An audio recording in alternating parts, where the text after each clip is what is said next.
Recording in progress. Yeah. Comes on everyone. Let's start off. Some people did try, they did get some answers. Okay, let's see whether you're right or wrong.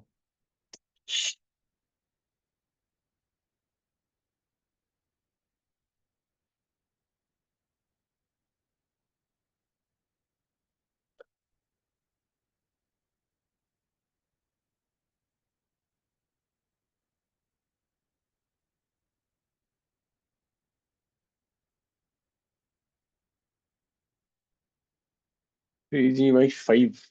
You won't get such a beautiful answer without theta. Let's see.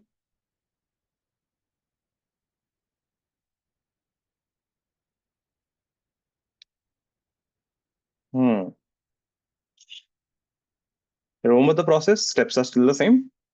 Choose a system, draw the FBD. My system is the rod here.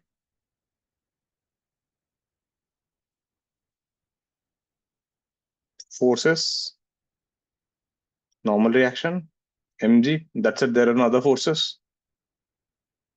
Now, since there are no horizontal forces,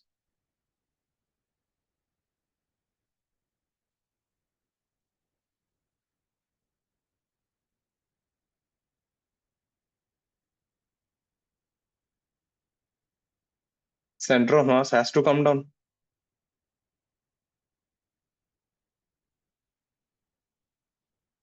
That is the first thing you need to realize. The center of mass will move vertically downward. That means when you take the acceleration, this would be a center of mass and this would be alpha. That's your FBD, everyone. Is that making sense? The next moment, what will happen? Now, if you look at this point A here, you can't take torque about point A. Why? A is actually moving backward, and after some time, it becomes like this.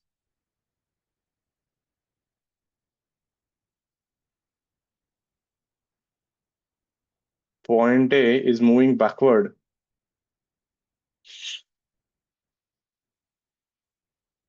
It's basically accelerating. We don't know how much it is. So if we take torque about A, we have to include pseudo force.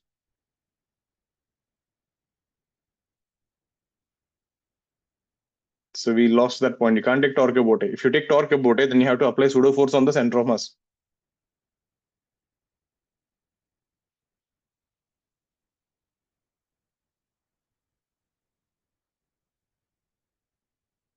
So first thing, force equation. In the vertical direction, mg minus n is equal to mass into acceleration of center of mass. Second equation, I'll take torque about center of mass. Center of mass is always the safest point. You can always torque about that, it works. And this is the perpendicular distance. This is theta. So this would be L by 2 cos theta. Torque about center of mass will be N into L by 2 cos theta is equal to I center of mass alpha. If we take torque about A, then I should be about A. If we take torque about center of mass, we have to take I about center of mass. And then we get a NL by 2 cos theta. That would be how much? ML square by 12 alpha. Then we get N is equal to ML alpha by 6 cos theta. You can do Behan. I am not a fan of pseudo force, so I won't do. Already your acceleration is a variable. Now you're trying to create a force which is also variable. You might get it. I'm not saying it is wrong. Is this clear, everyone? Force equation, torque equation. How many variables are there? N, A, and alpha. Where do you get the third equation from? Puroja. That is because you didn't refer the notes last time. If center of mass is accelerating, why can I still take torque about that?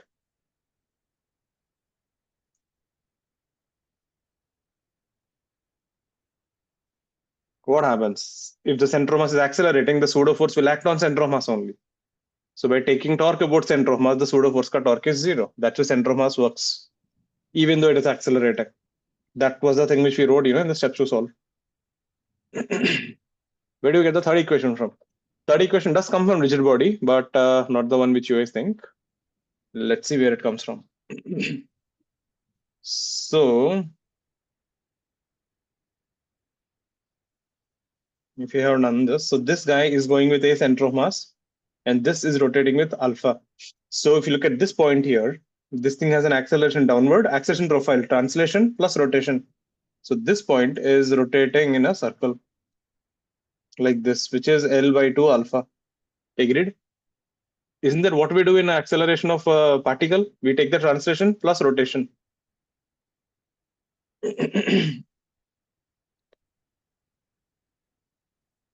That is theta. This is 90 minus theta. That means for this rod, if you take the velocity acceleration, this vertical component will be L alpha by 2 sine 90 minus theta. And this would be L alpha by 2 cos theta. These are the accelerations. And now you tell me, this thing is also touching the ground. What should happen to the vertical acceleration? The vertical acceleration A minus L alpha by 2 cos theta must be equal to A ground. Agreed? Because if this acceleration is not zero, what will happen? That means either this point will fly away or this point will go into the ground, isn't it? Since you're touching the ground, the point cannot go up and down. Point can go left and right, that's okay. That means the translation component and the rotational component in the vertical direction must cancel out. Is this making sense? So A minus L alpha by 2 cos theta is equal to 0. This is your third equation. So the acceleration of the point in contact has to be 0 along the normal, which is the ground here. The ground is not going, so the vertical component must be 0.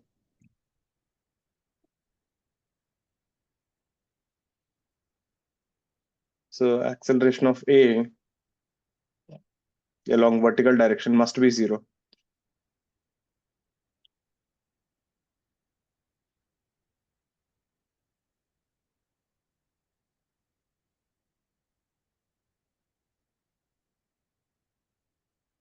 Is this making sense, everyone?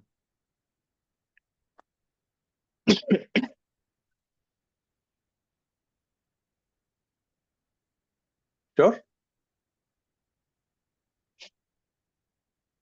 There, we got 3 equations, 3 unknowns. Now it's just a matter of solving. Mg minus n is equal to Ma. N is equal to m alpha by 6 cos theta. And A is equal to L alpha by 2 cos theta.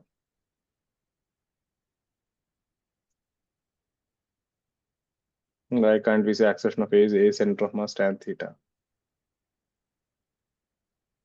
Why can't you say? I don't know. When did I say? I never said anything like that. So, like using the rigid body constraint, we could directly get that. Okay, but what will you do with acceleration of A? Fine, you found it, so now what?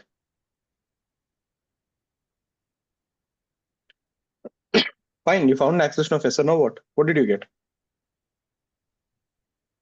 Okay. No, you found it, but what did you get exactly?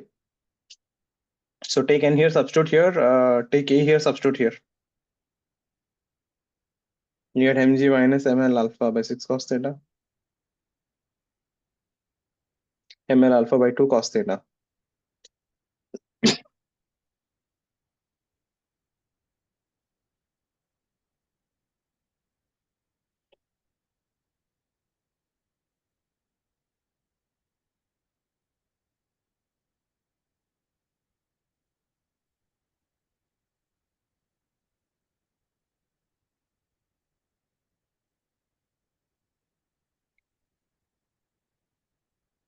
There. That's your alpha, everyone. So once you got alpha, you'll find A also. A is L alpha by 2 cos theta.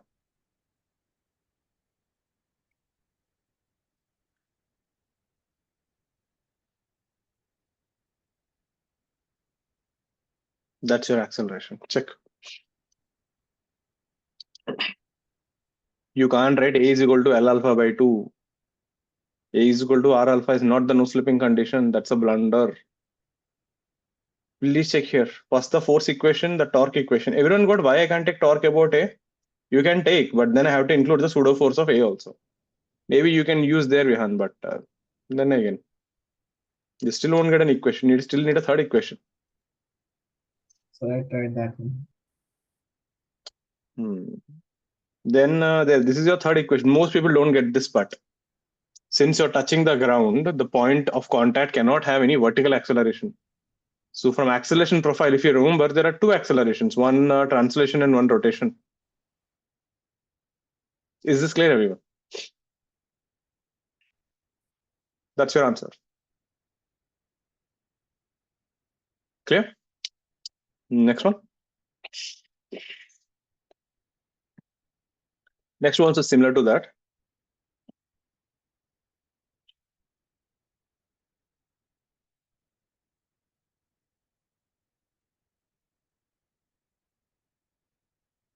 Now here the catch is what again? You cannot take torque about this point. You know why? This point is actually swinging like a pendulum, meaning this is what can happen.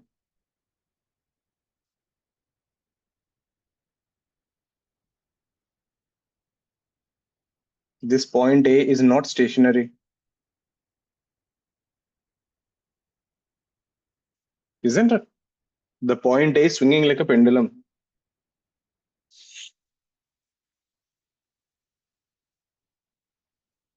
A swings.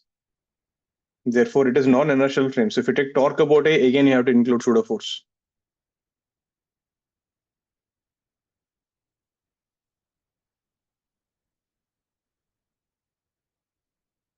So if you have taken torque about point A, you have gone. You can't do that. Now again, step one, choose a system, draw the free body diagram. Now in these questions, right, the thing is, it feels like there is insufficient information. There are only two forces. And again, you can see there are no horizontal forces, so center of mass has to go down only. There is no other option. Makes sense. And alpha is this way. Force equation, mg minus t is equal to ma. Torque about center of mass, only tension ka torque will be there. T into L by 2 is equal to I center of mass alpha. This is T into L by 2 is equal to ml square by 6 alpha. So T is equal to ml alpha by 3.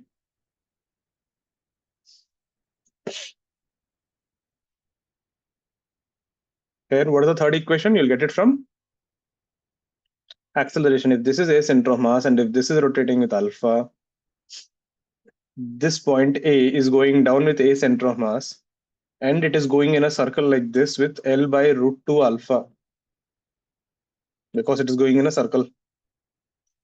This angle is 45 degrees. Again, same logic. Acceleration along the string in this direction must be 0, right? Why? Because the string cannot stretch or the string cannot compress. So if you look at this component here, this will be L alpha by root 2 cos theta.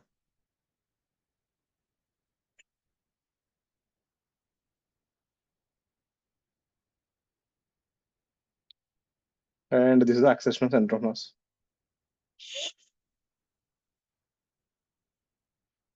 We get acceleration of center of mass is equal to L alpha by 2. This is your third equation. Acceleration along the string must be 0. So the point A can go left and right, it can't go up and down. At that instant, at least. At that instant, it can't go up and down because string can't become loose and it can't, what do you call, stretch.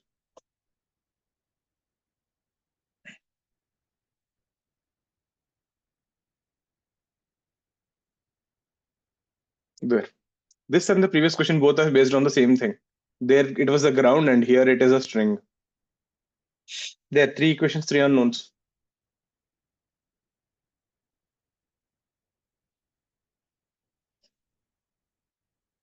Check out the equations, everyone.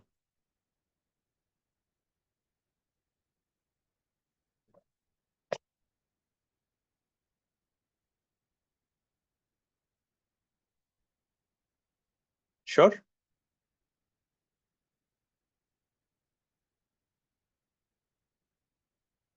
Then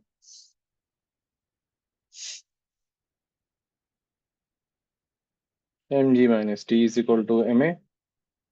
T is equal to ml alpha by 3. A is equal to L alpha by 2. Substitute.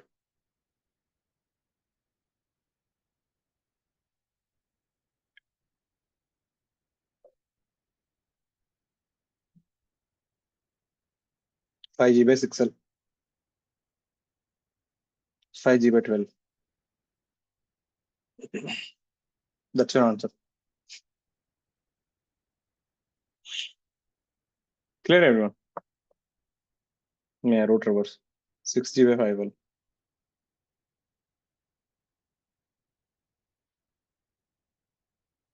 Hmm. L alpha by 2, na? 3G by 5. Hmm. But anyways, but equations are clear. These are pretty good ones. Next one. Something similar. You can have another variation of this. What if instead of strings, we have springs? Square plate,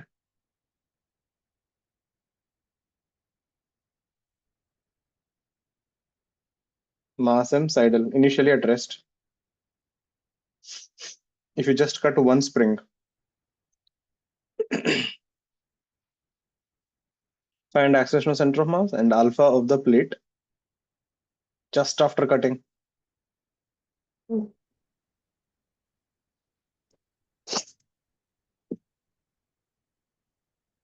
I'm not going to sit on the laptop now. Let's get this area. And this is not the first time you're handling something like this. Where you have seen something like this? In NLM, if you remember, this question, yeah, we have two strings, you cut it, find acceleration. Then I said there are two springs, cut it. And I hope you know what a spring does. If you cut one spring, the other spring doesn't care what happened, isn't it? Whichever spring you are cutting, that tension will be zero, but the other spring's force is unaffected. It will take some time for them to react. So just after cutting, the second spring doesn't know, it will just exert the same force. That was the main idea there. Try.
This was easy. Spring constant you don't need.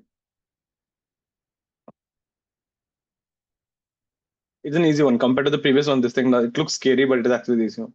Okay, I'll give you a minute more. That looks right, Vihan. Let's see.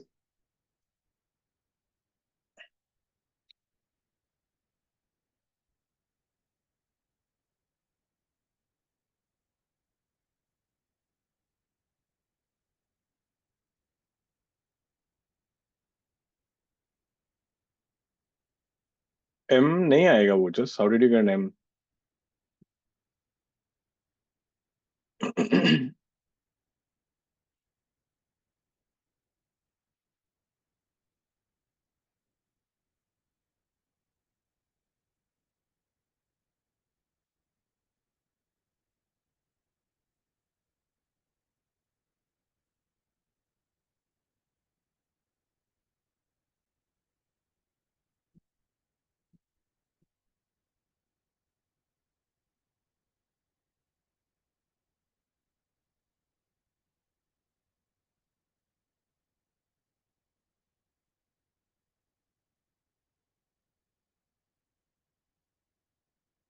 Let's see.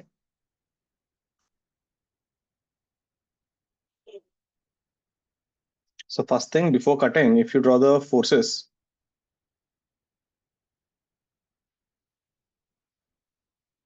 this is pulling with some kx, this is pulling with kx, this is mg. System is in equilibrium, so kx is equal to mg by 2. Now when you cut it, the other spring will still exert the same force. Kx by 2, which is kx, which is mg by 2.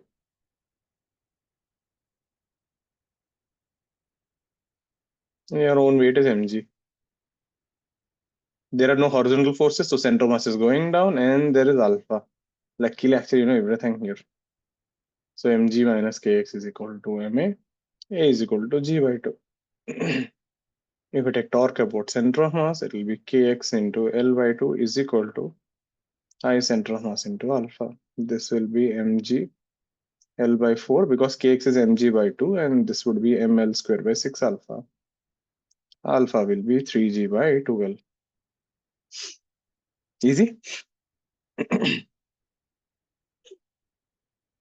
In the previous question, what happened was you don't know the tension ka value. Here you know the T ka value. So that made all the difference.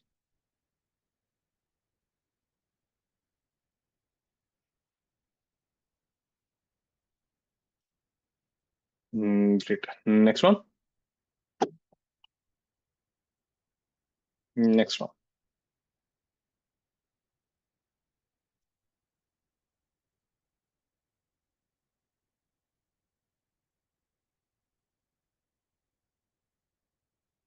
Last time we did discuss this. Whenever you say the pulley is not slipping, this is a solid cylinder. Mass and radius are, it's not slipping. The tension will be different on both the sides. That is the main idea there. Find the acceleration of the blocks.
All are same capital M.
Let's see.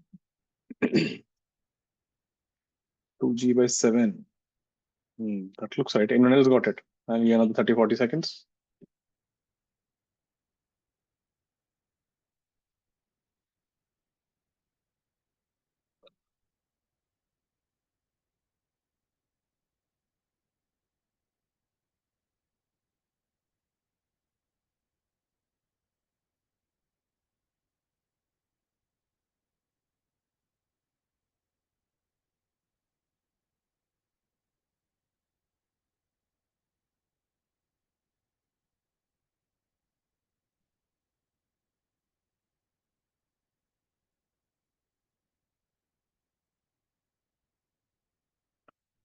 Let's see. Yeah, 2G by 7. Step 1, choose your system, draw the FBD. So we have 3 of them.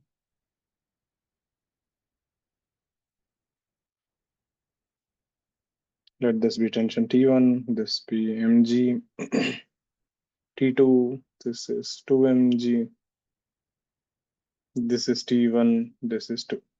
Assign accelerations, this is A down, this is A up because the length of the string is constant and this is alpha.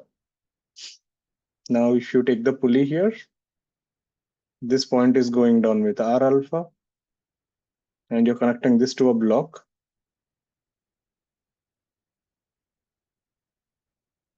This point is also going down with A. Since it is not slipping, acceleration of the block must be equal to the, that is how you get A is equal to R alpha. Don't blindly, just write every time. Acceleration of A must be equal to acceleration of B.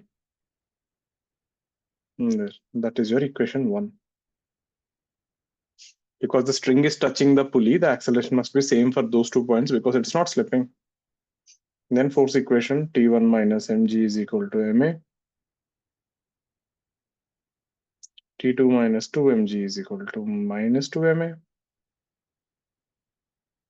Torque equation, if you see, T2 is in the direction of alpha, T1 is opposite, so T2r minus T1r is equal to I center of mass alpha. T1 minus T2, it's a solid cylinder, mr square by 2, so mr alpha by 2. This is your equation 4.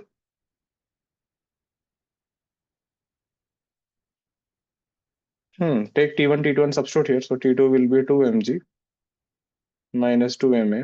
T1 will be mg plus ma. R alpha is A, so that is ma by 2. So we get mg is equal to 7 ma by 2. A is equal to 2g by 7.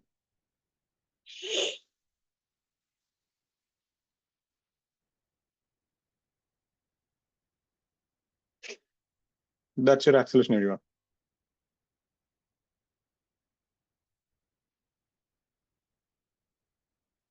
Clear? But there's a faster way to do this, which saves you a lot of time, but it has its own limitations. But any doubts on this? This is how you do a problem normal. The main catch in these kind of questions is tension will be different on both the sides, and then it is standard stuff.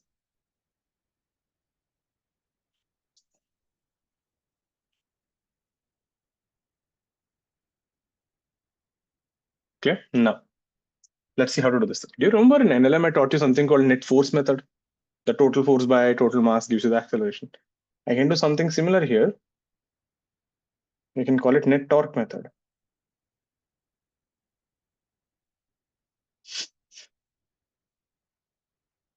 So alpha is given by net torque,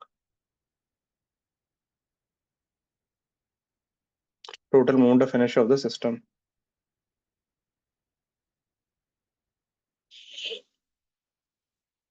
The only problem or limitation with this thing, it is valid only when you have single pulley. You can have multiple blocks, but the pulley has to be single pulley. So how do we do this? Do you guys? So the main idea in this thing is,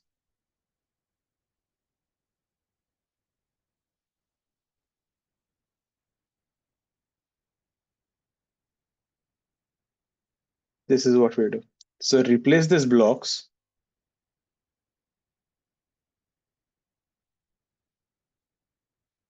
with point particles.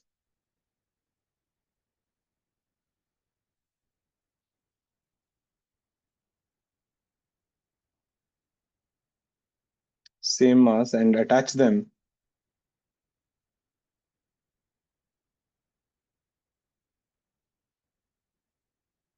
to the pulley where string meets the pulley.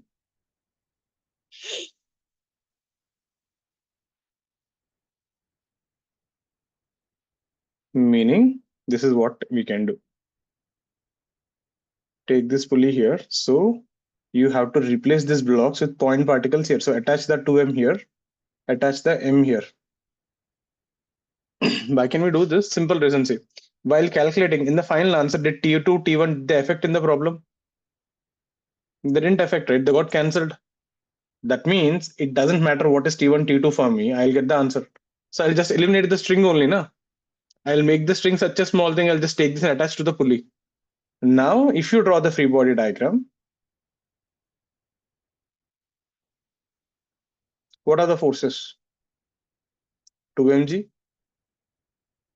mg, pulley ka own weight mg. So we take torque about the center.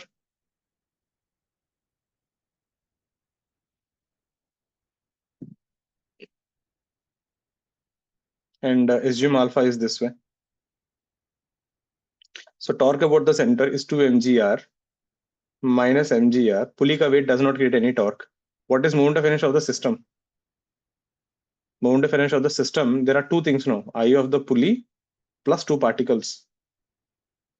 The moment you took these particles and attached them to the pulley, they became part of the system. So moment of inertia of the pulley is mr square by 2. I of m, for particle, what is the moment of inertia? Md square. So alpha will be torque by I, which is mgr by, this would be 7mr square by 2. There we get 2g by 7r. And A is equal to R alpha, which is 2g by 7. Faster?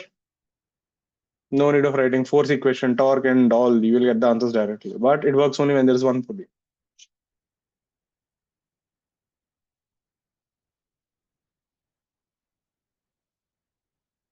Saves you time. In case if you have multiple pulleys, what to do? We have done that in the last class. That's the reason I didn't teach you the shortcuts first. We have done this question. You literally have to draw the forces equations and so on. So always know your general method. Shortcuts are good, but if something changes, you should know what to do. Don't rely on shortcuts completely. Let me take one more example. But is the logic clear? Wherever there is a block there, take it and attach to the point where the string is connected and done. Treat that as a new disk and finish it off. If you remember this question, we had a cylinder and we had only one block. Again, same story. Take the pulley, connect the block here with a particle m here. This will be mg, your own weight mg. Take torque about the center. That will be only mgr. I of the system will be pulley is mr square by 2 plus particle is mr square. Therefore, alpha will be torque by I. We get 2g by 3r. Or acceleration is 2g by 3. Is this clear, anyone? See, I think it was the same answer we got here. But here it was accelerating. I had to put a naught is 0. I would have got the same thing. Is this method clear? Now I'll give you a few more problems. Now you try using this method.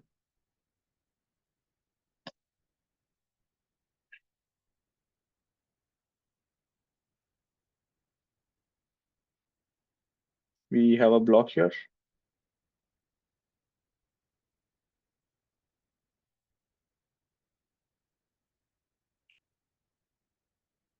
This is 2m. This pulley is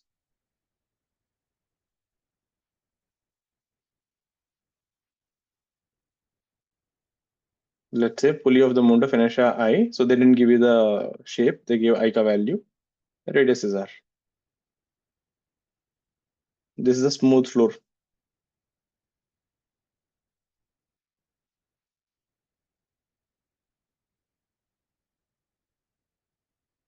We have an incline theta 1, theta 2.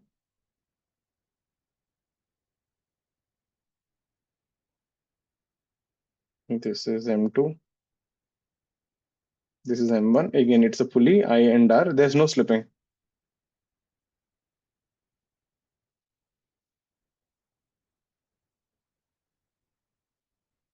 The floor is smooth. This is smooth. The incline is smooth.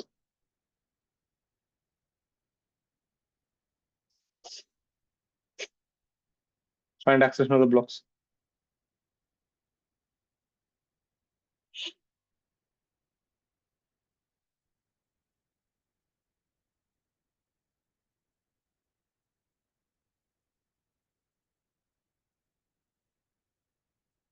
If you try to do it normally, you have to write 3 FBDs. So you'll get 3 equations and one no slipping condition. So 4 equations and solve.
ICA value is not given in the police ray. You can't get good numbers. You won't get good answers. You'll be stuck with I.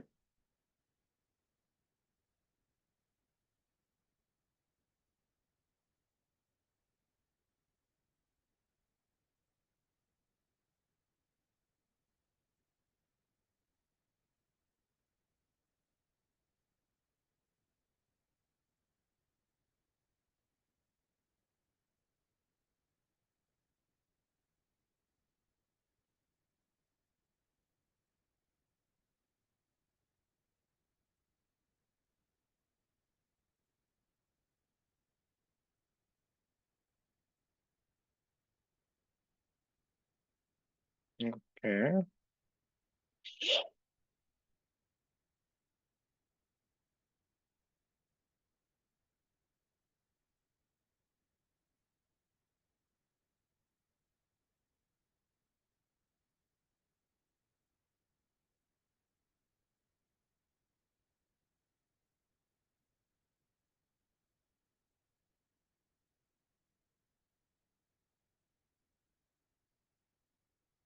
Let's see.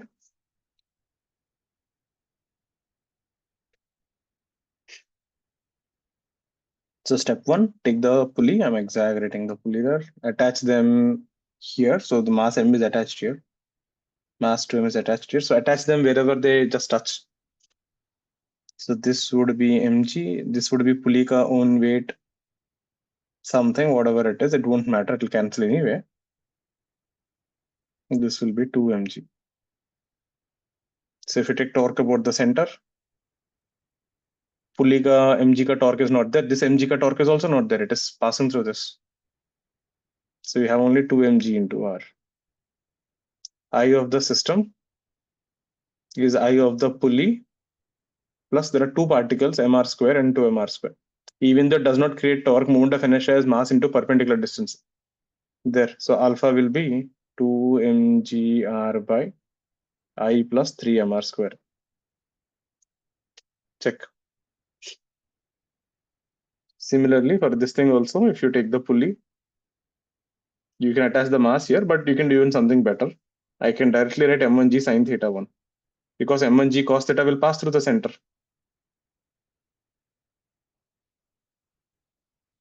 This will be m2g sine theta 2. I will take alpha in this direction. You can take any direction, but I'm assuming alpha to be clockwise.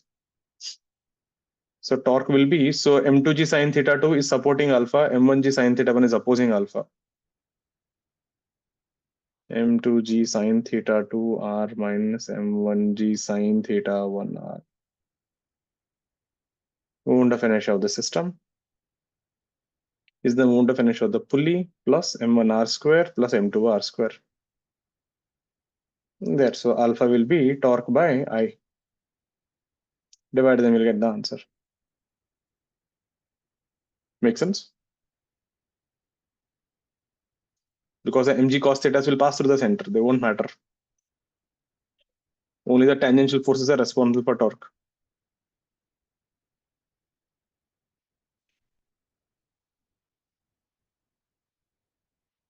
Any doubts on this?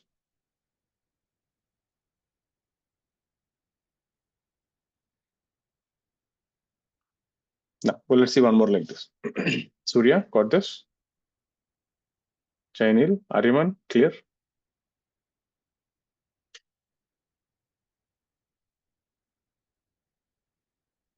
Suppose if you have a step pulley,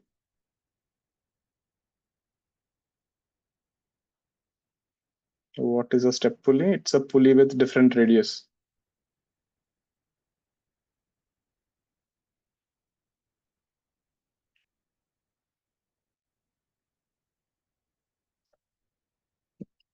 It looks like this. Can you see how is the pulley? It has multiple different radiuses. So you can put the rope across, this and maybe this. So it has different things here. So one block is attached here, M2, and one block is attached here, M1.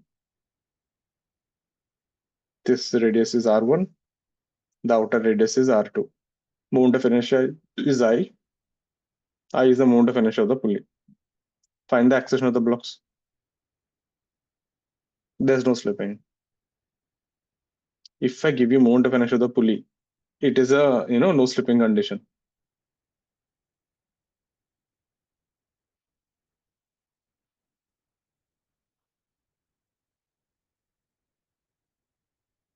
In the first part you try doing with the first method, you're getting 2 mgr by 3 mr square minus a chance in you can never get negative value I in the denominator. Think about it. For example, if I becomes equal to 3 mr square, your acceleration is infinity. If it is plus in the denominator, I can still understand. If it is minus, you're gone. Can't pulley have a moment of inertia 3 mr square or more? Means I'll get negative acceleration, meaning the block is actually climbing up. So that's your problem. I don't know whether that is the right answer, or meaning I can see that much and del. I don't know what is the method. You can't have a negative sign in the denominator. Check once, see where you goofed up. I think maybe you have taken the directions wrong somewhere. Send me your equations if you still can't figure it out. What is this? M1G. Nere honey, forgot something. दोनों का radius अलग है.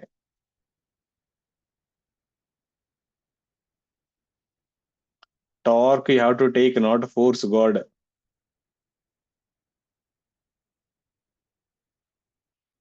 Get this, it's easy now. If you can, it looks scary and all, but now with this method, it is pretty easy. It is still a single pulley. The main idea is alpha is still the same, so it works.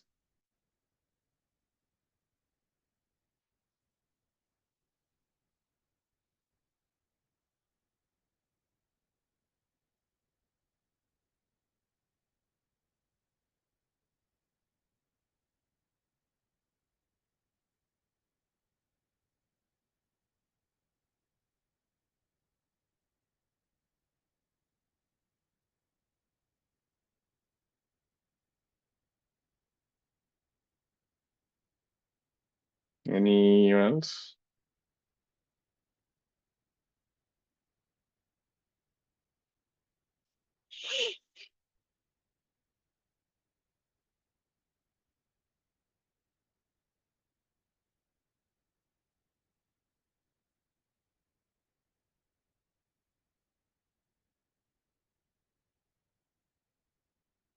See, take the pulley here, attach the masses. This will be M1G. This is M2G. I will assume alpha this way. You can assume any direction. So here alpha will be, so M2G is supporting, so M2G R2 minus M1G R1 by total moment of inertia is pulley is I, and the particle is M1 R1 square plus M2 R2 square. वही बोल रहा हूँ, numerator में you can have a negative sign, denominator में you can't get a negative sign. That's it, हो गया. One step में you'll get the answer. Net torque by total moment of inertia. Easy. There, so this thing saves you time if there is a single pulley, but if there are more than one pulley, you're gone. You literally have to do the whole thing. Check. And remember, both the torques are in opposite direction. M1G is trying to rotate this way, M2G, and M1G is going this way. M1G is opposing alpha and M2G is supporting alpha. Any doubts on this?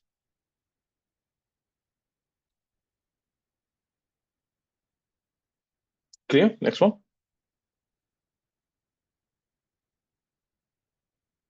Next one.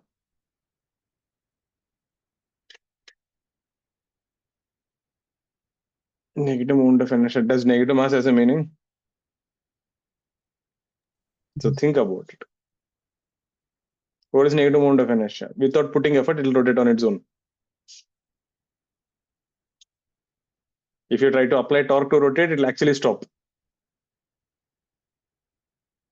There. So imagine if you have a negative mass. So someone wants to lose weight, you just need to make them eat negative mass.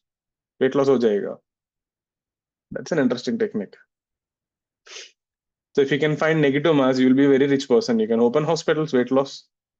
Patient will come, feed them, ask them how much weight you want to lose. 5 kg, make them eat 5 kg negative mass and done, weight loss ho gaya. Next one.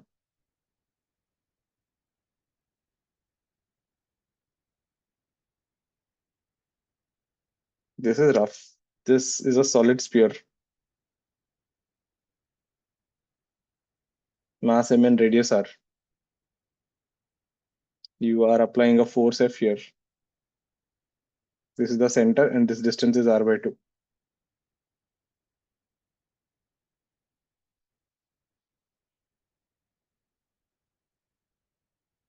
Find acceleration of center of mass. Friction on the ground. Mu minimum for no slipping. So we have a solid sphere. Someone is applying a force F at a height of r by 2 from the center. It starts rolling.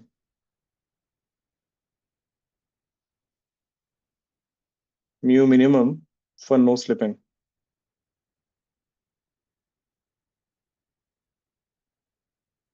And the B part, find the position where F should act so that there's no friction.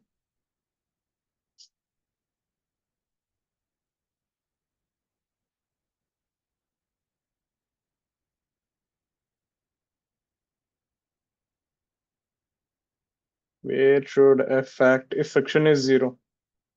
So if you apply force at a particular point and pull it, the frictional force on the ground is 0. 2 questions, everyone. Get them. Again, remember, nothing, the process is still the same. Choose a system, draw your free body diagram, assign accelerations A and alpha, find relation between them, find torque equation, force equation, solve. Let me give you anything. This is the same story. I'll keep repeating like a broken tape recorder. Kidding? That is the whole thing. You need to figure it out. Get a process, work on that, and whenever you need adjustments, you can always do. But you should have one format or something which you can follow.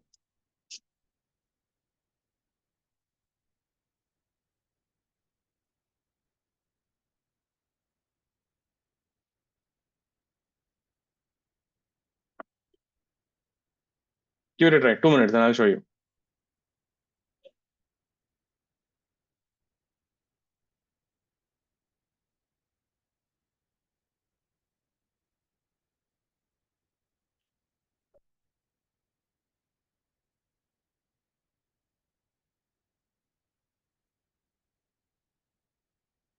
Okay. You get the remaining also.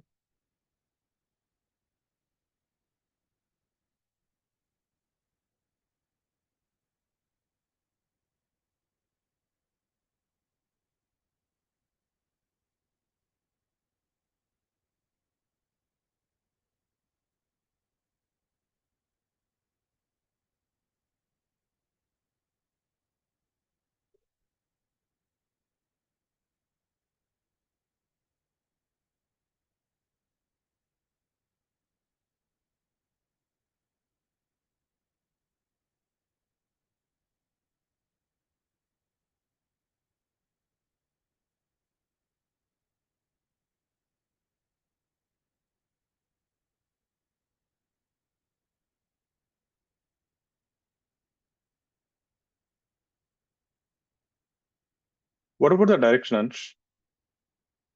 Friction ka direction also matters.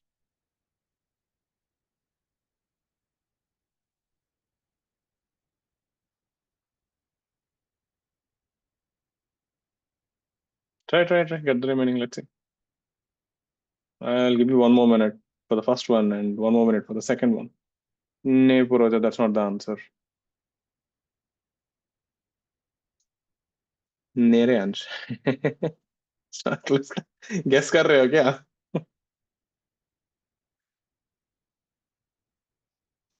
Check करो अच्छे से देखो. You must have taken F ka direction something in the beginning, right? If you got positive, means the direction you have taken is right. If you got negative, the direction you have taken is reverse. So how did you take initially? So according to that.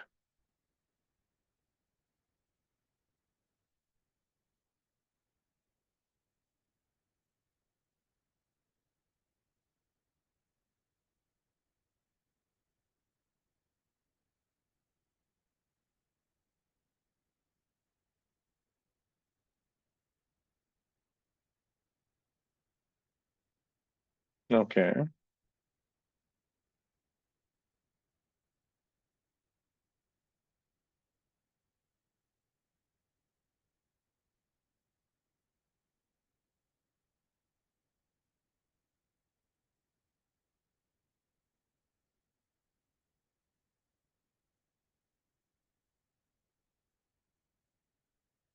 Let's see. Step 1, choose your system, draw the free body diagram.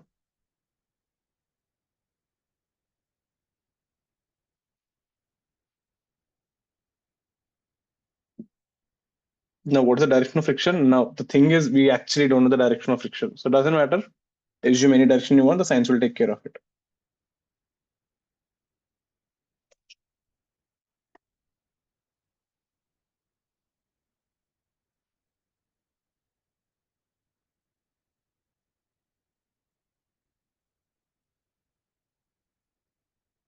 This distance is r by 2. Okay. Now, see here, the point A at the bottom is not slipping.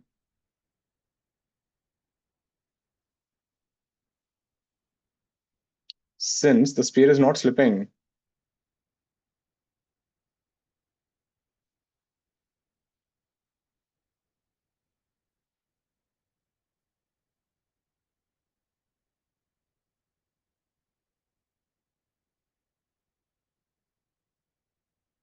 horizontal acceleration of A is 0. You can take torque about that point, there will be no pseudo force.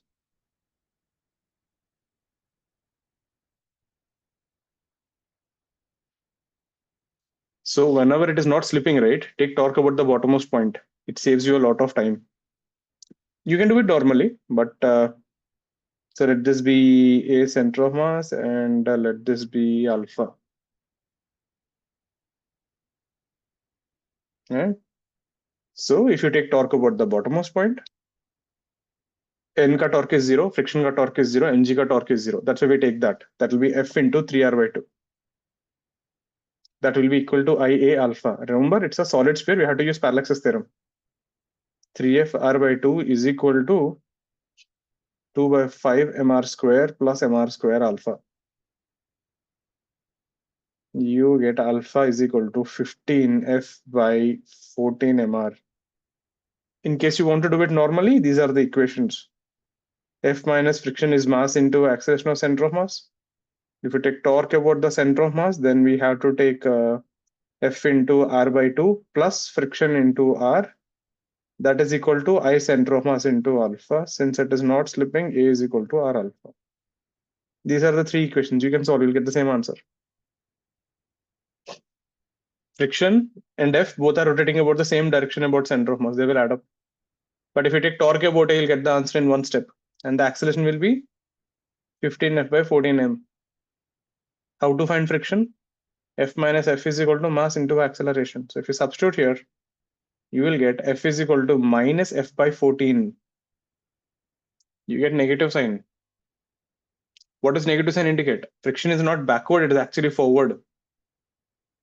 So it's okay if you don't know the direction of friction, you assume any direction you want, the sign will take care of it.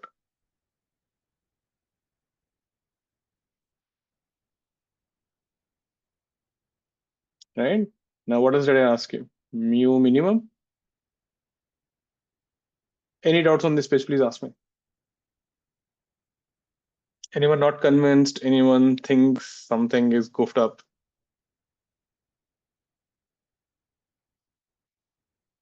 So the minus sign indicates friction is not the direction which you have chosen. Friction is actually forward. Now, why is that happening? See, the general feeling is this, sir. If I'm applying force forward, how can be friction forward? Again, you're doing the mistake. Friction ka job is not to oppose your force, isn't it? What is friction ka job? Look at this. Just to show you what is happening there. When you applied the force F here at R by 2, just imagine the ground was smooth. So if it is smooth, force does two things. It creates acceleration, it creates alpha.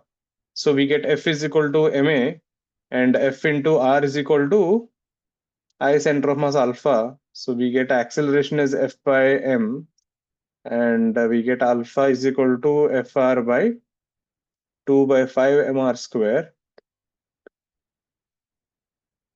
5F by 2 mr. You know the meaning of this? So at the bottommost point, if you look at the acceleration, this is A, this is R alpha. So A ka value was F by m, and R alpha value is F5F by 2m. Who is greater? R alpha is greater, right?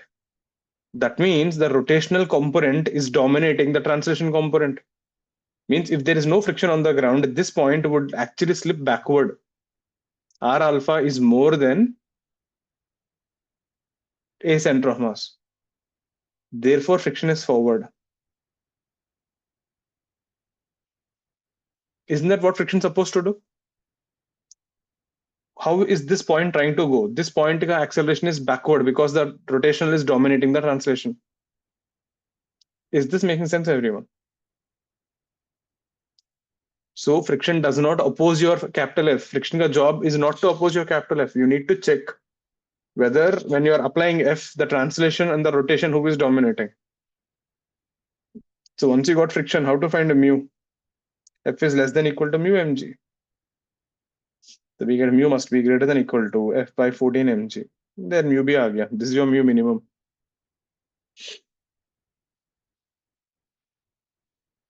Check. If you got this, then the second part of the question, where should you apply this F to get friction zero? Try, I'll give you a minute. Does I is equal to NMR square, N is higher from the F is up. What is I is equal to NMR square and what is N is height? What nonsense is that? I don't know what is that. I never taught you anything like that. If you have learned it from somewhere else, I think you need to ask there. I never taught you anything like that. I is NMR square, what is N? Where did I teach you that concept? What is moment of inertia about an axis? I COM plus MD square. That's what I taught you. I never taught you anything called NMR square. I'm not sure where you saw that. You're getting what I'm saying? I have never seen that thing what you wrote there. I don't know where you have seen that. So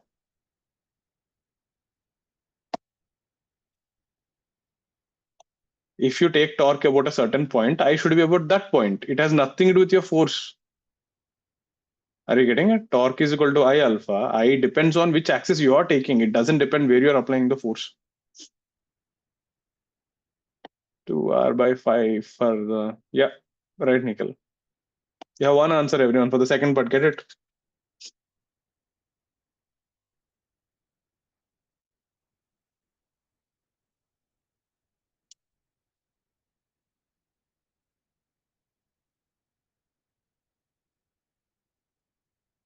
Right, Ansh. Right, Purja.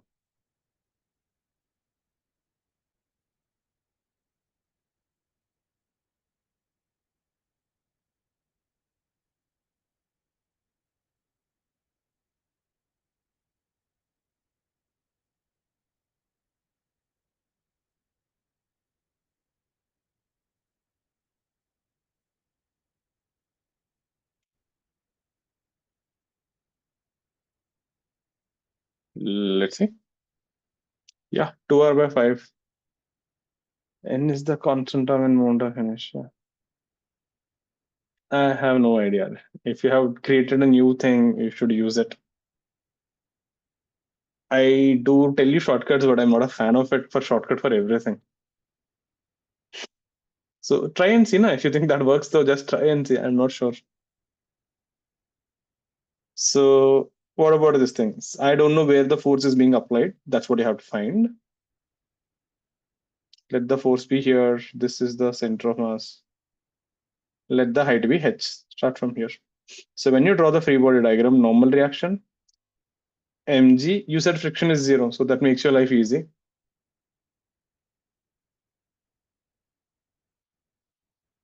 Acceleration, alpha, f is equal to ma, one step. I can take torque about center of mass. I can take about bottom also, but f into h is equal to I center of mass alpha. So f into h is equal to 2 by 5 mr square alpha. This is equation 2. Take f from here and substitute here, you will end up with h is equal to 2r by 5. There. So in this problem, right, you can actually see few things. If you apply f where h is equal to 2r by 5, friction is 0. If you apply f where h is greater than 2r by 5, friction is forward. If you apply f where h is less than 2r by 5, friction is backward. So depending on where you apply the force, friction ka direction changes. Think about it. Higher the force, the more torque will come. More torque, more R alpha will come. But if you're closer to the center, alpha will be less. Center of mass will A center of mass will dominate. So here friction is fighting between A center of mass and R alpha. Whoever is greater, oppose that guy. Are you getting it? So depending on the position of this force, the friction direction can change. So 2r by 5 is a critical point where you don't need any friction. You can apply infinite force, it will roll. Even if you put on a smooth ground, it will roll. There. So this is another way of asking a question. If h is, find the condition if the friction is forward, find the condition if friction is backward. But I hope you're getting why friction ka direction is changing. Friction ka job is not to oppose capital F. When you put a capital F on a body, it is rolling and it is translating. If the translating dominates rolling, you will oppose translating. If the rolling dominates translating, you will oppose rolling. So it's a fight between A and R alpha.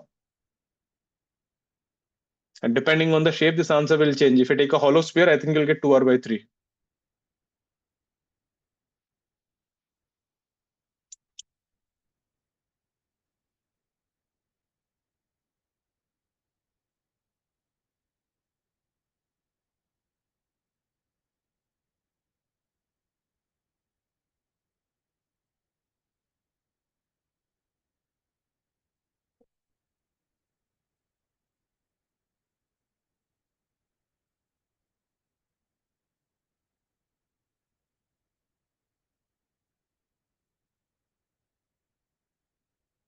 Clear?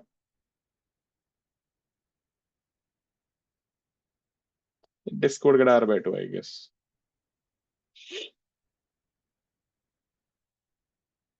Next one.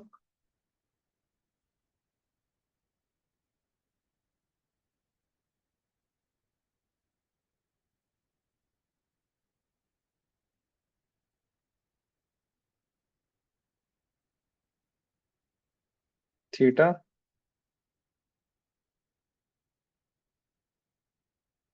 This is no slipping. We kept a body here. Mass m, radius r, amount of inertia I. And this is height h. Find acceleration and time taken to reach the ground.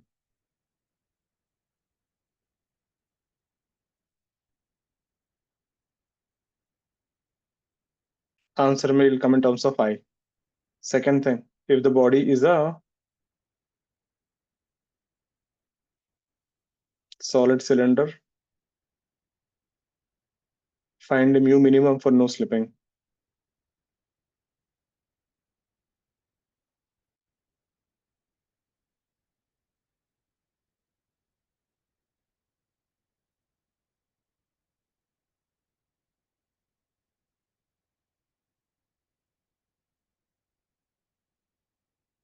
if body is solid cylinder and mu is mu minimum by 2, means you're giving only half of the mu minimum. Find V and omega when it reaches ground.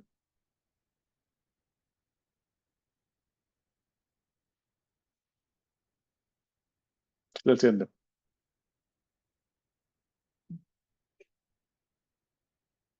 You need to have certain amount of friction for no slipping. If you give less than that, it will actually start skidding.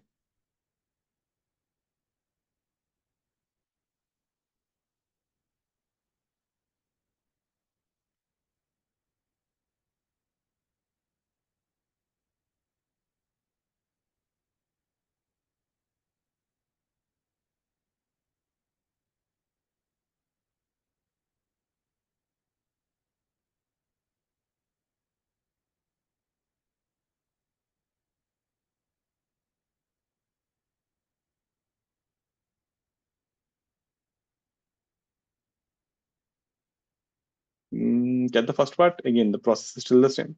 Choose a system, draw your FBD, force equation, torque equation, solve.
Any answers?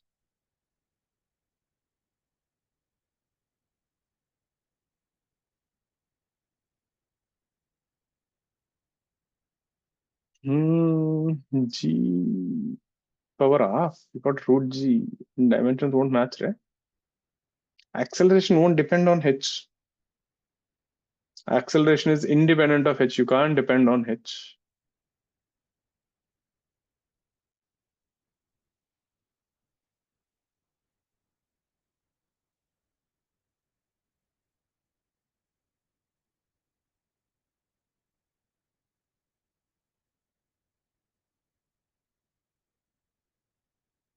Let's see.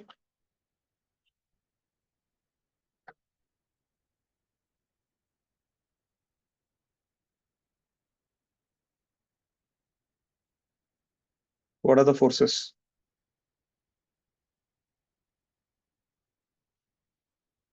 Mg sine theta, mg cos theta, normal reaction, friction. Let the acceleration be A and alpha. Since it is not slipping, I will take the bottommost point. That is the best thing. So torque about A, mg cos theta will be 0, friction will be 0, n is 0. That's why we take the bottommost point. That is only due to mg sine theta into r. If you take torque about A, I also should be about A into alpha. So mg sine theta into r, I will be I center of mass, which is I plus mr square, parallaxes theorem. We get alpha is mgr sine theta by I plus mr square. Therefore, acceleration, which is a is equal to r alpha, we get a is equal to mr square g sine theta by, you can actually mug up this result. Saves you time in the exam when you have an incline. I by mr square plus 1. There. That's your standard result, everyone. Once you got this, it becomes a kinematics problem. If this is theta, this is h, then this is h by sine theta. Then s is equal to ut plus half at square, h by sine theta is equal to half at square, and there you'll get the time from here. Check your steps.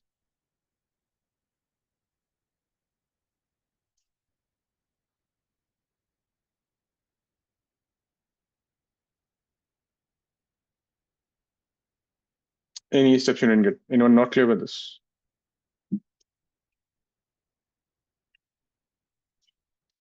And what is the second part? You want to find the mu minimum for no slipping. So same thing, in that the equation would be mg sine theta minus friction is equal to mass into acceleration. So from here we get friction, which is mg sine theta, minus acceleration would be mg sine theta by I by mr square plus 1. I can substitute I value for a cylinder. This must be less than equal to mu mg cos theta. From here you actually find a mu for any shape. Now for cylinder, I is equal to mr square by 2. This would become mg sine theta minus mg sine theta by 2. That is 1 plus half 3 by 2. 2 by 3 will go up. You end up with mg sine theta by 3 is less than equal to mu mg cos theta. Therefore, mu must be greater than equal to 1 by 3 tan theta. This is the minimum coefficient of friction. And now you're saying for the third part, you're giving half of this, that is tan theta by 6. Find V and omega for when it reaches the ground. Can you do the third part?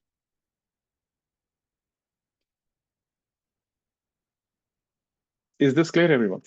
Once you got acceleration, you just write the translation equation. Mg sine theta minus friction is ma. From there you get friction. F must be less than equal to mu n, but n is mg cos theta. Please check your steps.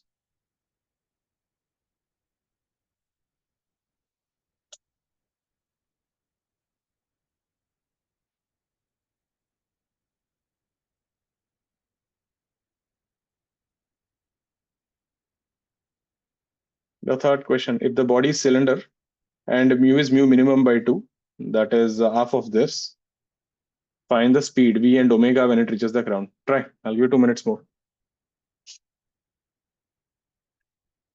This is how you can make this question linked up continuously.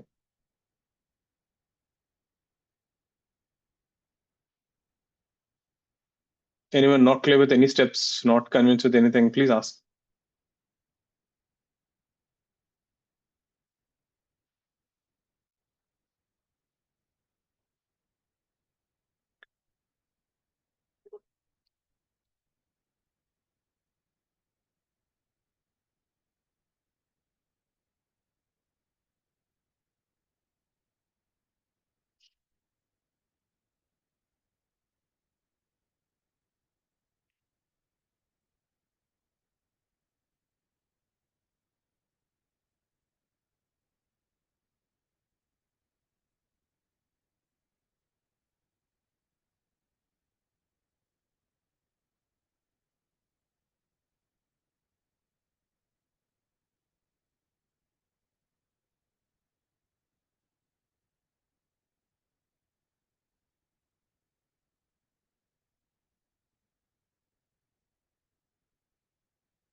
Show you. E is equal to root. Yeah, if it is slipping, now this is what would happen, see. Since mu is less than mu minimum, the body slips. And if the body slips, F is maximum. That is your advantage. So now when you write these equations, you get mg sine theta. This will be F max, right? And acceleration and alpha. Now A will not be equal to R alpha. So F max will be mu mg cos theta. So A will not be equal to R alpha because it is slipping. We can't take torque about the bottommost point. So bottommost point is accelerating now. So that point is gone out of equation. So always be careful. If you know it is not slipping and if it is on the ground, you can actually take torque about that.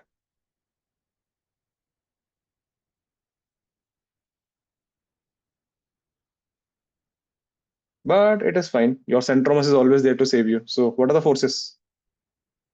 Mg sine theta minus mu mg cos theta is equal to ma. Directly you'll get the acceleration.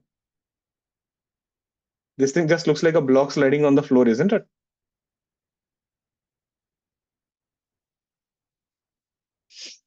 What about alpha? Torque about center of mass will be F max into R is equal to I alpha. I ka value, you can find it.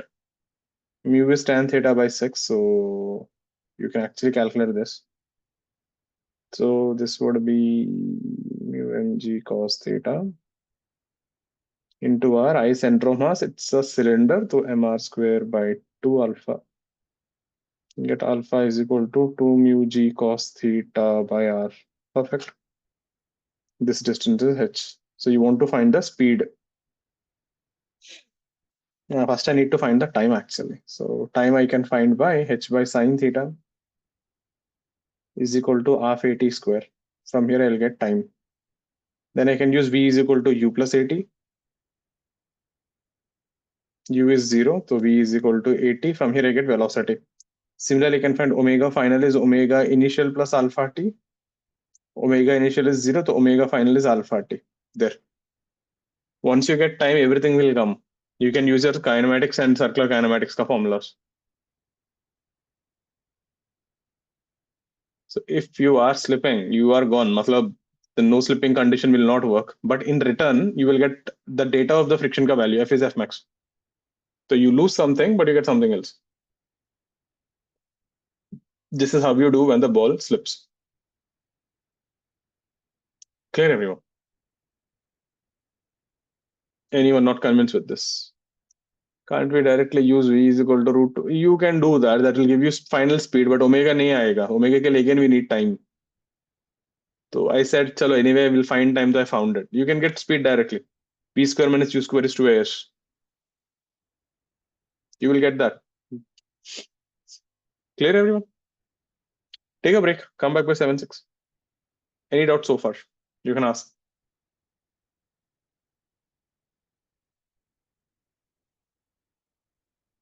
Okay, come back in 10 minutes.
Yeah. Comes on, everyone.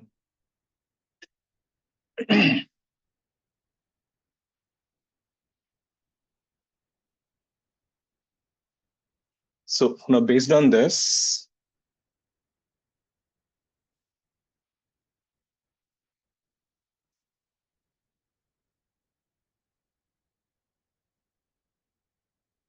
so let's say we have incline and let's say it is not slipping. And from here, let's say you release a ring, a hollow sphere.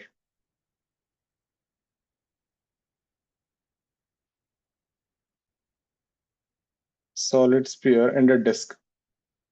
So if you release them, from the top, arrange them in the descending order of time. Who reaches first and who reaches next and so on.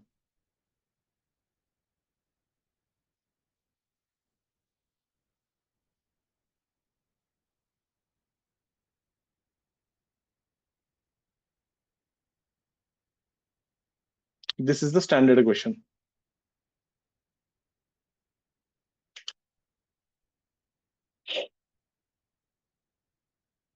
Just give it a try.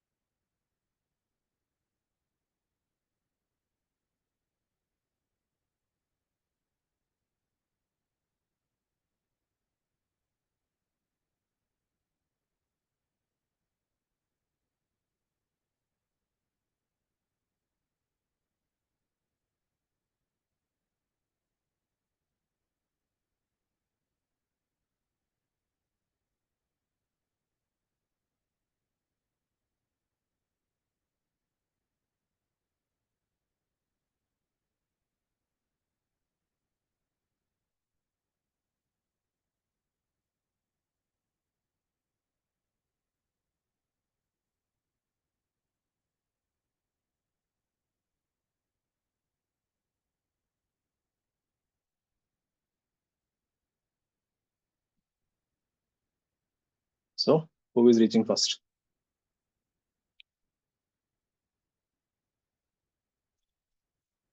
This is like a repetitive question in mains and bits and stuff. Solid sphere, disk, hollow ring. Okay.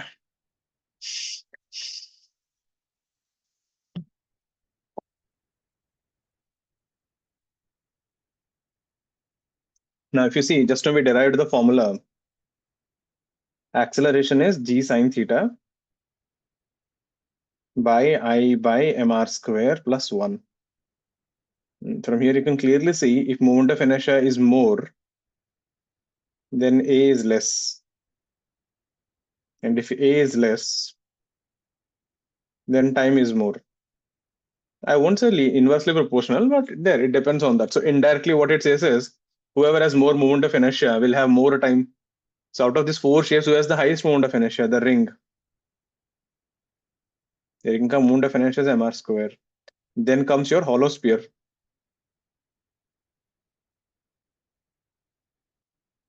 Which is 2 by 3 mr square, 0.6. Then comes your disk, mr square by 2, 0.5. Then comes your solid sphere, 2 by 5 mr square. So solid sphere reaches the ground first. Clear, everyone? So if you know your formula, it becomes pretty easy to figure it out. Whoever has more acceleration will reach first, so their time will be less. Easy? Now the same question, we can have variations.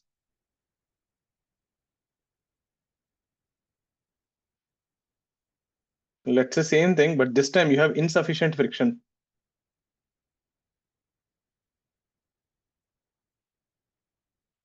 Again, same story. If you have a ring, disk, hollow sphere, and solid sphere, if you leave them on insufficient friction, who will reach first?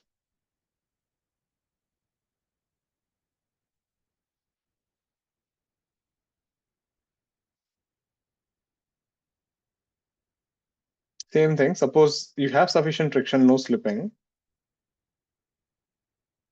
But this time you have taken a sphere, mass m and r. You have taken big sphere, 8m into r. So solid spheres. You take a big sphere and a small sphere. Who will reach first? So I can change the shapes. Third case, I kept the same shape, but the size is bigger. It's a bigger ball. Who will reach first? So these are like the variations. If you have insufficient friction and if you leave them, who will reach first? If you have sufficient friction, but if you keep two balls of M and 8M, who will reach first?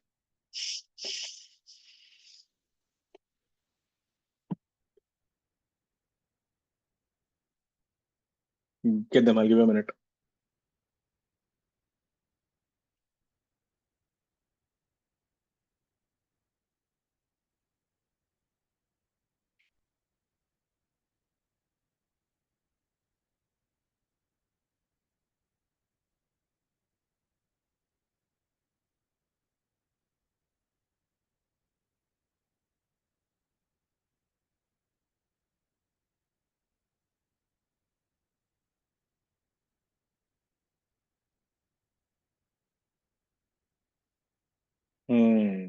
What about B, Vihan? वो छोड़ के C पे jump कर ले directly.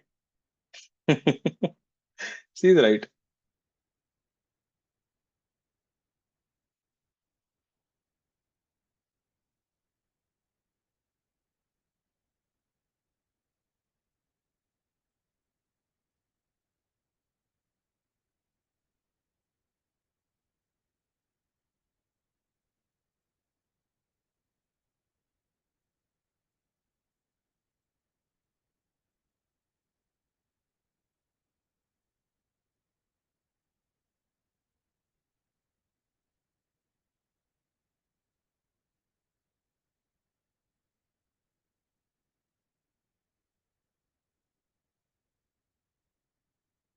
Let's see.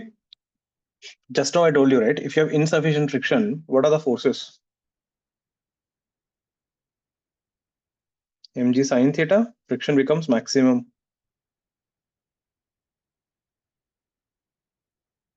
That means independent of the shape, acceleration is constant.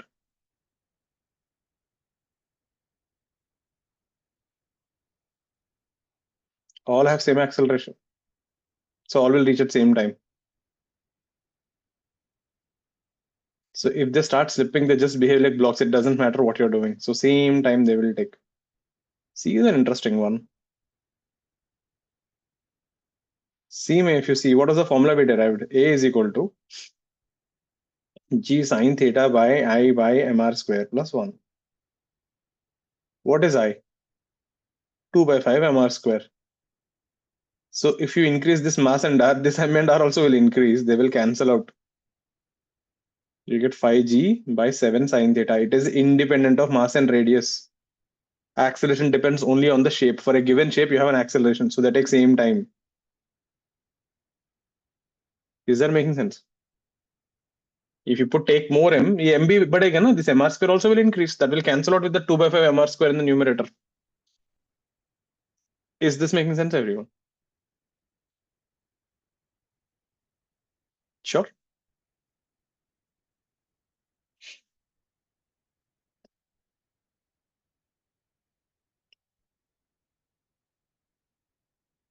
Next one. Any doubts on this? Wojas, Jainil, clear? Megnajit, Sharman, Arya, Arush, clear with this? Daksha, Ahana, Puruja, clear na? Next one.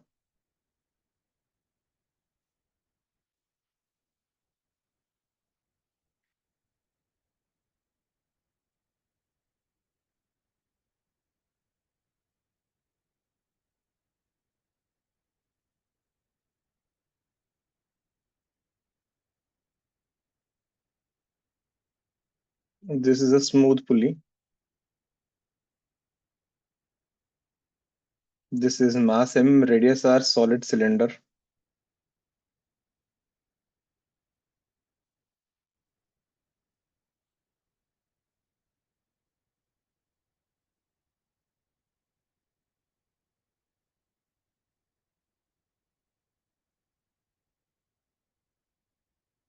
So it's like this thing is tied at two different places. Are you getting it? So this is tied here at a distance of R by 2.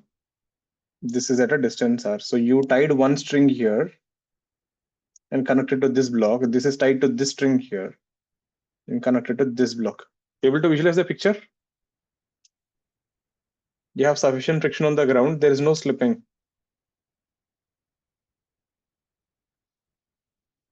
Find acceleration and alpha of the cylinder.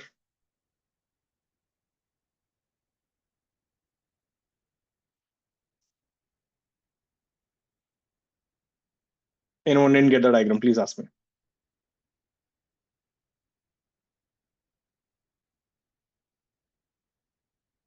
This is a solid cylinder.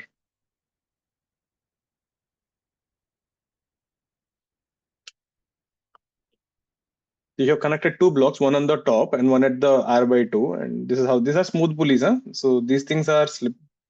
Tension will be same here and here. So you can don't worry about that. Those pulleys are not rotating.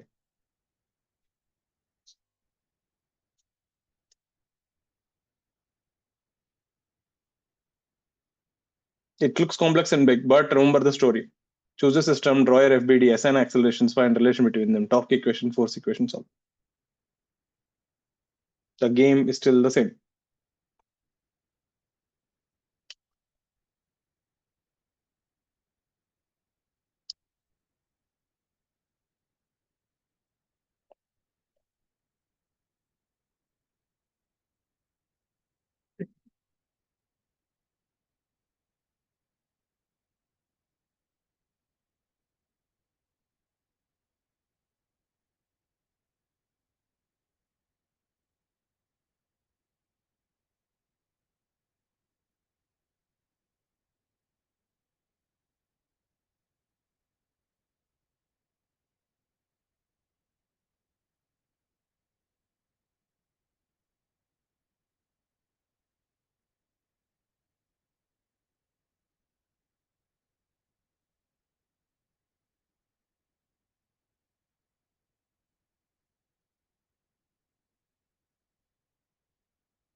You try. You 2 minutes. It's little lengthy kind of thing, but we do already have one answer. 6G by 13R, it seems. I don't know the answer, so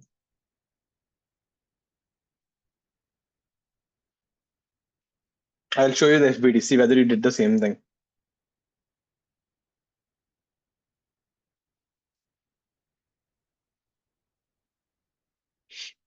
So forces, let this be T1, let this be T2, your own weight mg, normal reaction, don't forget friction. Friction is always there, it is not slipping, the ground is rough. And for this block here, 3m, We have block M here.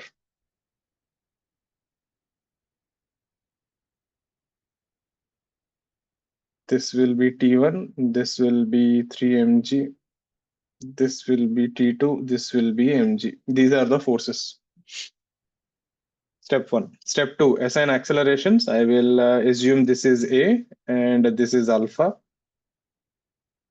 So for the cylinder, if you look at the accelerations, if this was A and if this was alpha, the topmost point is going with A plus R alpha. This point is going with A plus R alpha by 2. The ground ka point is going with A minus R alpha. But this point is touching the ground. So A minus R alpha is equal to A ground, which is 0. Therefore, A is equal to R alpha. That means the topmost point is going with 2A and this point is going with 3A by 2. That means if this goes with A and alpha, this guy is coming down with 2A and this guy is going up with 3A by 2. These are the accelerations. If the cylinder goes with A, 3M goes with 2A and this guy is going 3A by 2 upward. Please check. If you got this thing, I think the question was actually over after this. It's just a matter of writing equations. See where you goofed up. Did you mess up the forces or did you mess up the accelerations? They all won't go with same accelerations.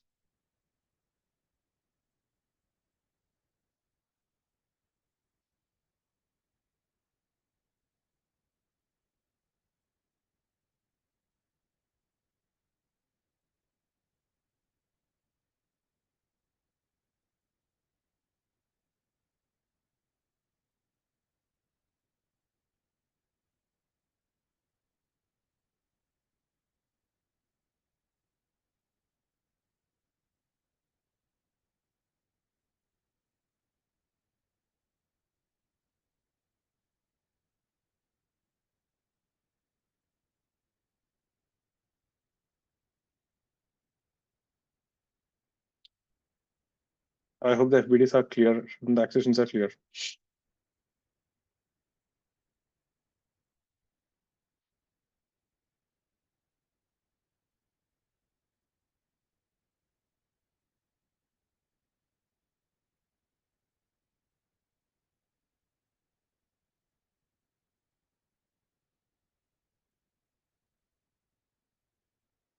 And then let's see the equations. Let's see whether you got the equations right. For this block, if I write, it is T2 minus mg is equal to m into 3a by 2. For this guy, T1 minus T2 minus friction is equal to ma. But I would say avoid this. You can actually take torque about the bottommost point. That will save you a lot of headache because friction will get eliminated. If we take torque about A, then it will be T1 into 2R minus T2 into 3R by 2 is equal to I about A into alpha. So this will be 2T1R minus 3T2R by 2. I about A, it's a solid cylinder, parallax's theorem, mr square by 2 plus mr square. So 3mr square by 2 alpha. This is 2T1, 3T2 by 2 is equal to 3mr alpha by 2. A is equal to R alpha, so I can write this thing as 3ma by 2. This is my equation 2. And for that block, if I write the equation, it is 3mg minus T1 is equal to 3m into 2a. This is my equation 3.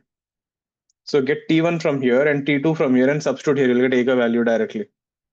Did you see we have completely sidelined the friction by taking torque at the bottommost point?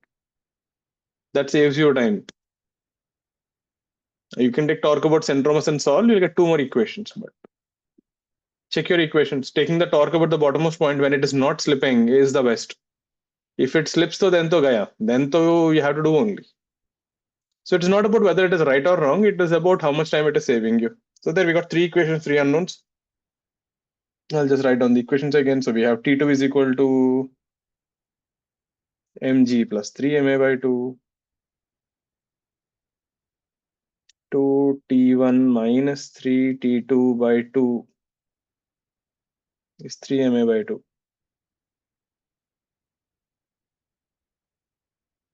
By 2. T1 will be 3 mg minus 6 ma. Substitute. 2T1 is 6 mg minus 12 ma minus 3 by 2. T2 is mg plus 3 ma by 2. Is 3 ma by 2. Bring all mg's to one side. 6 to 12. 12 minus 3, 9. That's 9 mg by 2. This will be 12 plus 9 by 4 plus 3 by 2. Multiply 2 multiply 4. 48 and 6 is 54. 54 plus 963 by 4 ma. M cancels. 9s are 7s are A is equal to 4g by 14. 2 will cancel. So 2g by 7. Yeah, that's your acceleration. But anyways, check the equations. Once you got the equation, it's the matter of solving. Any step you're not convinced. FBD, clear. If FBD is not clear, ask me. Next thing, the relation between A and alpha. Look at the acceleration of the blocks, acceleration of the cylinder and alpha. Third, look at the equations. Fourth, it is just a matter of solving. Anyone not clear with this?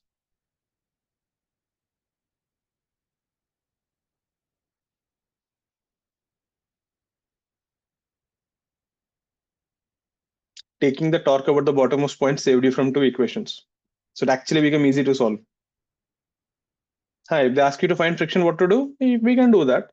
T1 minus T2 minus F is MA. Now you know A ka value, you will get T1, T2, everything. Once you got A ka value, you can find everything. Any doubts on this? Next one. Vihan, clear? Got tired? So many pulleys and cylinders.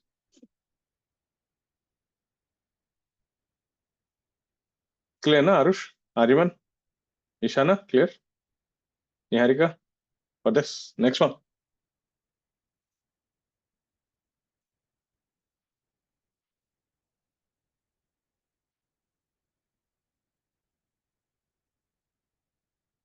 So we have a plank here.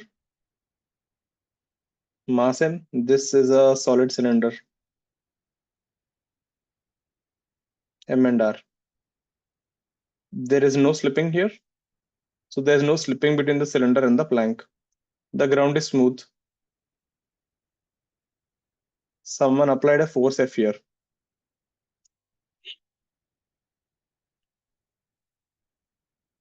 Find acceleration of the cylinder and the plank. This would be a good, paragraph question. So I'll ask you find the acceleration of cylinder and plank. And the second question I would ask you this. Find the kinetic energy of the system after time t. If you're pulling with force F, the system is going to rotate and translate and all. So they'll have some energy. Assume the cylinder won't fall from the plank. It's a long plank. So if you're pulling this body with force F for time t, how much kinetic energy does the system gain? That would be a pretty good one. That second part actually makes the question really worthy of an advanced paragraph.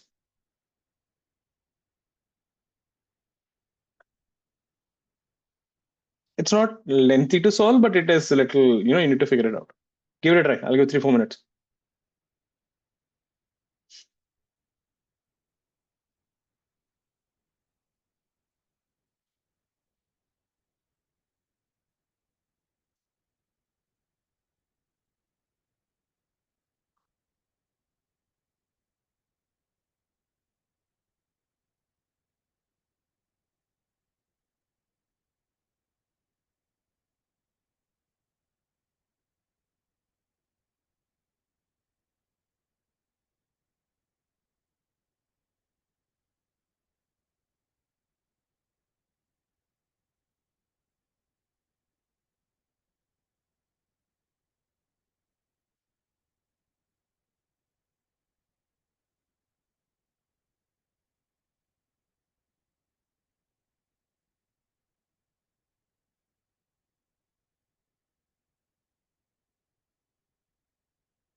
Steps are same. Choose a system, draw the FPD accelerations.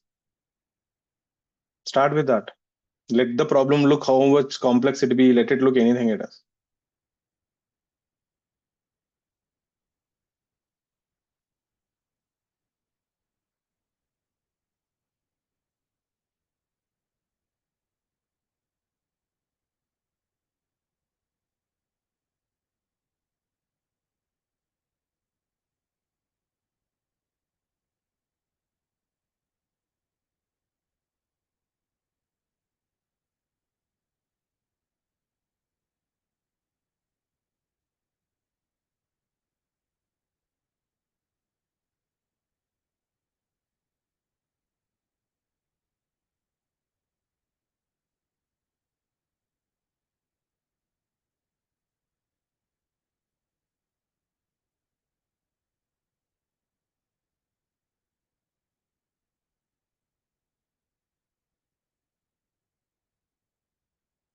Okay, let's see whether you got the FPD right.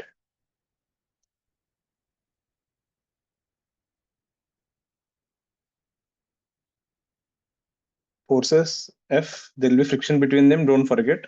If you hear the word no slipping, there is a friction. That's why it is not slipping. Yeah, that's it. Down the cylinder, there's only one horizontal force, and this is N and this is N. So, okay. Let this go with A. Let this go with alpha backward. You can choose alpha any direction. Let this be AP. Assign accelerations. Put whatever you want. Now find the relation between them. So if you have taken alpha backward and A forward, this point is actually going with A plus R alpha forward. And this is the Planck is going with AP. No slipping condition is this. A plus R alpha is equal to AP. You can't take torque about the bottommost point now. It is accelerating. Meaning you can take, then you have to apply pseudo force. We don't take. The point of contact is non-inertial frame.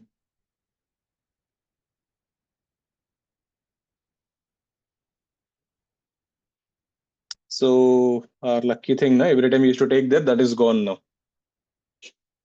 Okay, no props. So this is your equation one, no slipping condition. So for the cylinder, if you take, let's write the equations for the cylinder. F is equal to ma. There's only one force horizontally. Torque about the center of mass will be F into R is equal to I alpha. I center of mass is mr square by 2. So F is equal to mr alpha. Equation 2, equation 3, and for the Planck, F minus friction is equal to MAP. There, 4 equations, 4 variables. Right, Nikhil. Look at your equations and the FBD and the constraints. If you got this, you're done. Now it's just a matter of solving.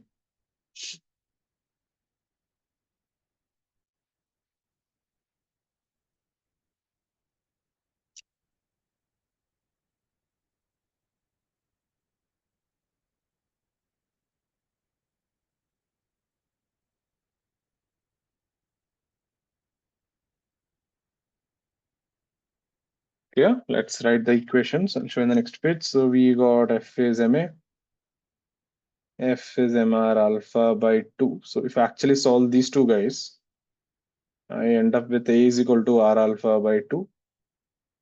And we have A plus R alpha is AP. So if I take this and substitute here, we get 3A is equal to AP. And then we have F minus F is MAP. So I will take this F here and substitute here. So this will be F minus MA, and MAP will be M into 3A. There, we get it easily. Then A is equal to F by 4M. Acceleration of the Planck will be 3F by 4M.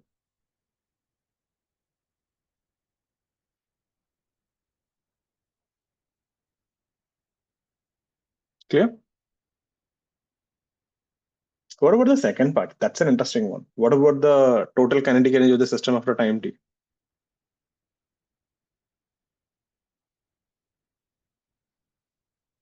Now listen, this is a good one. When you take the system here, now in work per energy, we studied this. What is work done by on this whole system? What are the only external forces? Only this F, right? What is work done by all forces? Work done by all forces is change in kinetic energy. That means if I can find the work done by the forces, my job's done. And where are you applying the force? Here. So this point, what is the displacement? If I take this point as A, the displacement of A will be half into acceleration of P into time square. So work done by all forces is force into displacement of point of application of force. Isn't it? I really don't care how is the cylinder going, what is it all doing. Whatever energy you are getting is coming from capital F. And work done by capital F is force into the displacement of the point where you applied the force. That is F into half A PT square. बस हो गया एक step का answer था ये. So this kinetic energy of the system, this will have kinetic energy of the cylinder plus Planck. Is that making sense? So there is no need to find individual velocities and everything and solve. If you had a rotating cylinder without, it doesn't matter. Where did the cylinder get the energy from? From friction. Where did the friction get the energy from? The Planck. Where did the Planck get the energy from? Capital F. As long as there is no slipping, there is no dissipation, right, Vihan? So like if you had a gravity-free space and then it is just rotating on its own If without there's a much gravity-free rotation. space, then the friction will be zero.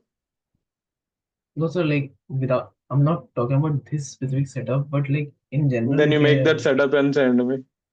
You don't mix up the question, Ray. We are talking about this question. You imagined some question and you're talking about it without even telling me what is the question. oh, See, uh, does it even make sense? You said rotating cylinder. I said I'm talking about the cylinder. Then suddenly you says, what if there is no gravity-free space? How the hell will I know that you are thinking about a gravity-free space and stuff? Right. So do understand, people. Your teacher cannot read minds. I still didn't develop that skill. So I will join some, kind of black magic school. And once I learn how to read minds, we can definitely do that. So till then, please tell me what you think about the questions. So I didn't know, to be a teacher, I need to read minds also. No probes. Clear with this? So whatever the question you think about it, frame it properly and ask me. But we will do energy abhi tak kiya nahi. I just showed you one question. Energy we didn't start yet. Clear with this? There, that is about a rolling part. The next part in this thing is energy. So we have done almost 49 problems, huh? That thing just had rolling motion and stuff.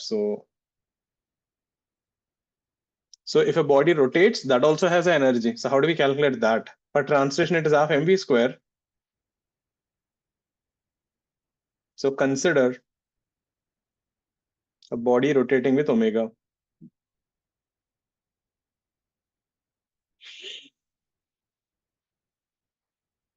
So if you take some random body like this,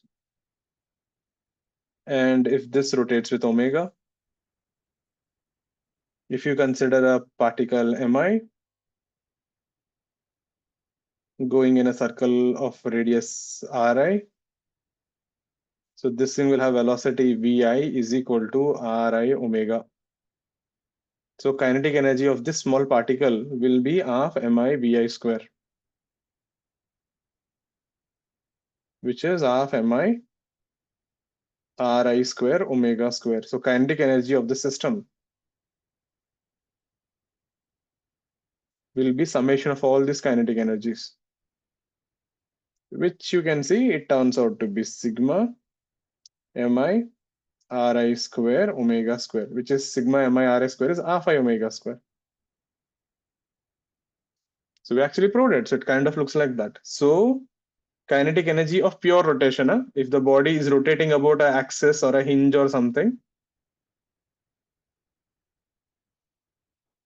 then the energy is half I about the axis into omega square. It kind of looks like half mv square. There, this is the energy for pure rotation. But like we know, all bodies just won't purely rotate. Some will roll also. So we will see for that also.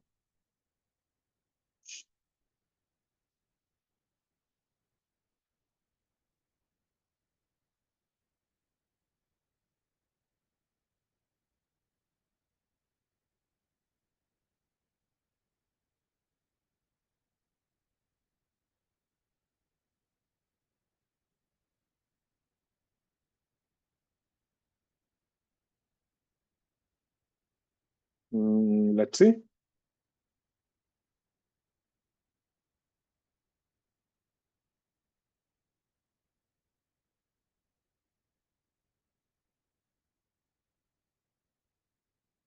Now, if you take the kinetic energy of a rolling body,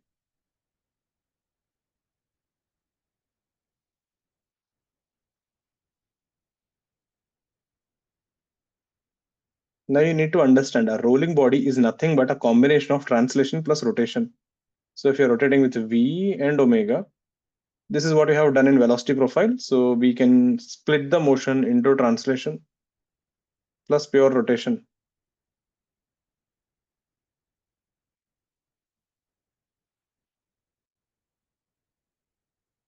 So we can say kinetic energy of a rolling body, again, this formula is valid only for a rolling body, is kinetic energy of translation plus kinetic energy of rotation about center of mass. So we assume it is rotating about center of mass. That is the whole purpose of center of mass, isn't it? Center of mass is the point about which the motion can be split into translation and rotation.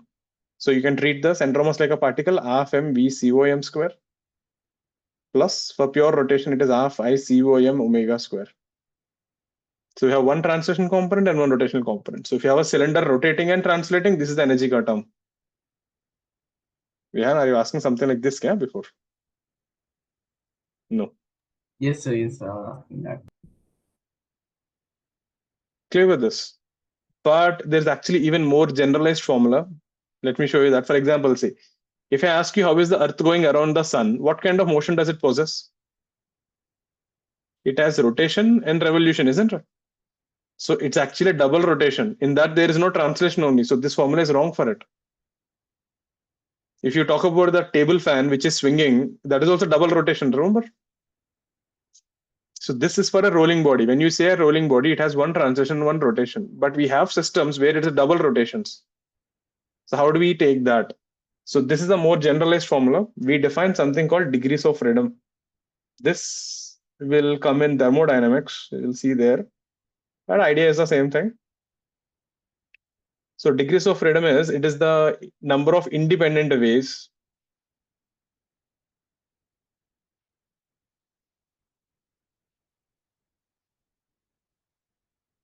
in which a system can possess energy.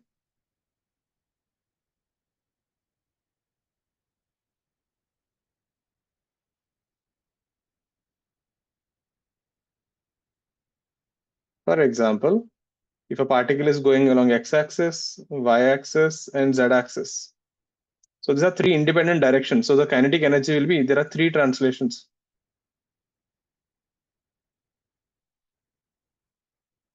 So we can say half mvx square, half mvy square, half mvz square. Then it can also have, it can rotate about like this, x-axis. It can rotate about y-axis. It can rotate about z-axis. So the kinetic rotation energy will be half Ix omega x square, you're rotating about x-axis, half Iy omega y square, rotating about y-axis, half Iz omega z square. There are three rotations. So in total, you have 6 degrees of freedom. So you can actually take all the translation as one system, but then you'll have still 3 translation components. So if I ask you to find the energy of a system, for example, if you take Earth or something, I have to take rotation plus rotation.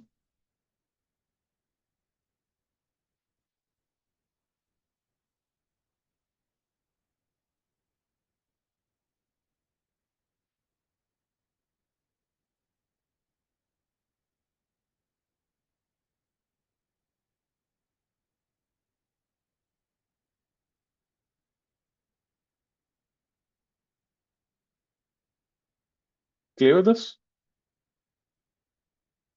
So that just have an idea about this. So in the next class, when we catch up, we will do problems based on this. We will see energy part.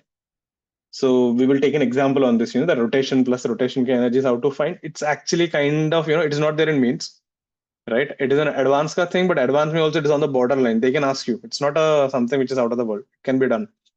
But we will see that. So next class when we catch up, we will continue with this energy part.